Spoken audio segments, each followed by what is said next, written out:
Before we begin, this story contains discussion of a death and the use of human remains in military deception. If that's something you need to step away from, we understand.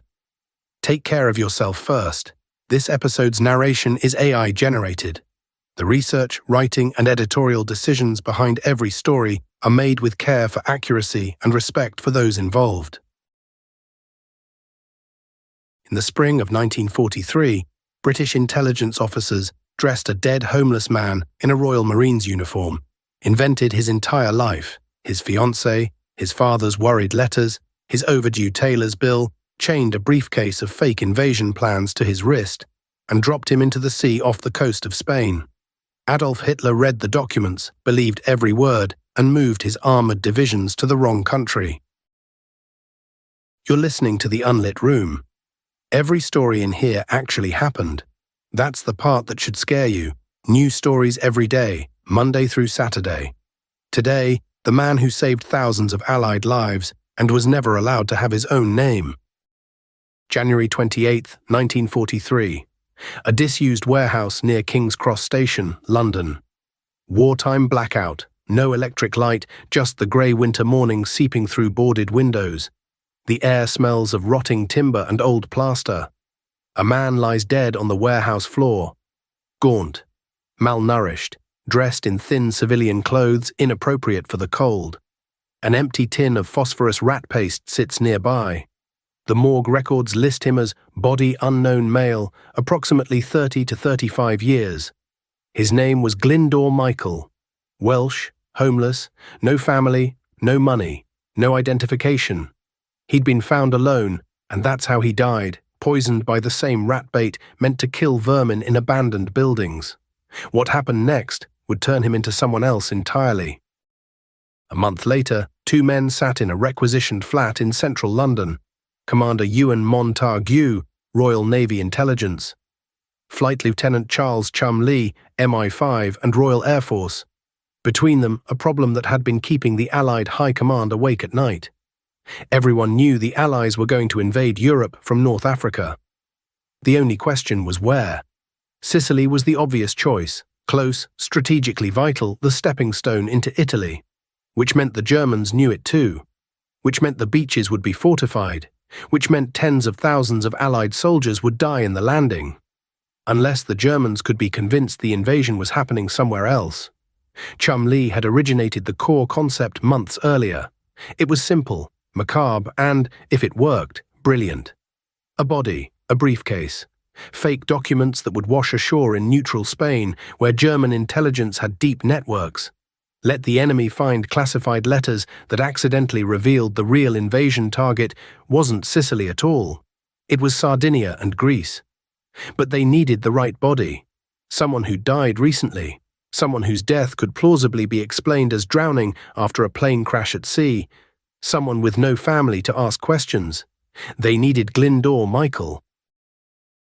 The pathologist who'd examined Michael's body was Bernard Spilsbury, the most famous forensic expert in Britain. He noted fluid in the lungs consistent with drowning. A biochemical accident of phosphorus poisoning, but useful. It meant the cover story, a Royal Marines courier who'd drowned when his aircraft went down in the Atlantic, would hold up under autopsy. Michael hadn't been chosen because he was special. He'd been chosen because he was invisible. Micro cliffhanger 1. And now, in a flat under blackout curtains, they were going to make him famous. They called him Major William Martin, Royal Marines. And they built him from scratch. Montague composed letters on official stationery, correspondence between Lieutenant General Archibald Nye and General Harold Alexander. The language was casual, offhand. A senior officer mentioning, almost as an aside, that the Allied landings everyone expected in Sicily were actually a cover story. The real targets, Sardinia and Greece. They needed personal effects, the kind of things a man carries. A half-finished letter Martin was writing on the journey. A crumpled theatre stub from the Prince of Wales Theatre, strike a new note. A tailor's receipt marked past due, 53 shillings for shirts. A letter from his father expressing cautious pride. And then there was Pam. Jean Leslie, an MI5 secretary, became Major Martin's fiancée. Her photograph, slightly out of focus, the way an officer would carry a worn snapshot, went into his wallet. She wrote love letters in her own hand, lightly smudged with real ink fingerprints, the kind of letters a woman writes to a man she's afraid she might lose. Every detail was real. The cross and chain at his throat. The black leather briefcase with a chain designed to lock to a wrist. The battle dress pressed and creased at the knees. By April, Major William Martin was more real than Glyndor Michael had ever been. The operation had a name now: Mincemeat, a word chosen for its grotesque precision because that's what they were doing, using a man's remains as bait. Micro cliffhanger 2. On April 17, 1943, they packed the body into a sealed steel canister with dry ice and transferred it to a submarine waiting at Holyloch, Scotland. HMS Seraph. Her orders were sealed. Most of the crew didn't know what they were carrying. April 30, 1943. 4:30 in the morning, HMS Seraph surfaces in darkness 1.6 kilometers off the Spanish coast near Welve R. The sea is calm, the outline of the shore just visible. Lieutenant Norman Jewell and 4 trusted crew members haul a frost-rimed steel canister onto the deck. The dry ice is still sublimating, wisps of white vapor rising into the pre-dawn air. They open the canister. The body is stiff from cold, the battle dress uniform still perfectly creased. The briefcase chained to the left wrist. They lower Major William Martin into 58-degree water. Jewell watches the tide carry him toward shore.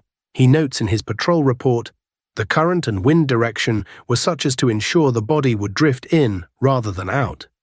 By sunrise, a Spanish fisherman named José Antonio Rey María finds a body floating near Huelva Harbor.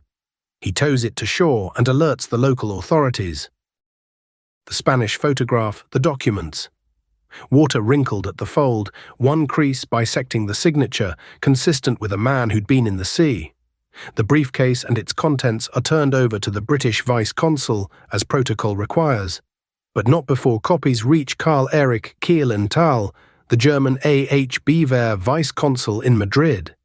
Kiel-Tal sends a cable to Berlin. The authenticity of the documents is beyond doubt. On May 12, 1943, Adolf Hitler personally issues Directive 27. Reinforce Sardinia and Greece. The 1st Panzer Division is transferred from France to Greece, away from Sicily. On July 9th, Allied forces invade Sicily. The beaches are lightly defended. The island falls in 38 days. General Dwight Eisenhower later credits Operation Mincemeat with saving tens of thousands of Allied lives. But here's the part they couldn't say. Not in 1943. Not in 1953, when Montague published The Man Who Never Was and identified the body only as a body. Not until 1996, when the UK National Archives finally declassified his name. Major William Martin, the decorated Royal Marines officer who changed the course of the war in the Mediterranean, never existed. The man in the uniform was Glyndor Michael, a homeless Welshman who died alone of rat poison in a King's Cross warehouse. He couldn't consent to what they did with his body.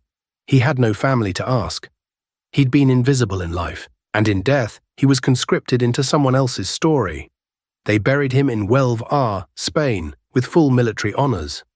The headstone read, Major William Martin, Royal Marines. His real name wasn't added until 1998, 55 years after his death. It appears in smaller letters beneath the name of the man he was made to be. He's still there. In a cemetery in southern Spain. The stone says Major William Martin first. There's a kind of service no one sees. The people who change history are sometimes the ones who will never know they did, whom we can't name for decades afterward, whose consent we never asked for because the logic was sound and the need was real and the outcome saved lives. Operation Mincemeat worked. It worked brilliantly. The deception was elegant, the execution flawless, the result measurable in Allied soldiers who came home. But the man who made it possible didn't get to choose. He died nameless and destitute and was dressed in someone else's life. For 53 years after the war ended, long after secrecy served any purpose, his name remained classified, Whether that was respectful is a question worth sitting with. The operation honored Major William Martin with a military burial. It took 5 more decades to honor Glyndor Michael with his own name. If this one kept you up tonight, good. New stories every day, Monday through Saturday. Subscribe so the next one finds you too. Follow the Unlit Room wherever you listen. Tell a friend who can't sleep. Full story on the main channel. Follow if you're wide awake. That was the Unlit Room. See you in the dark.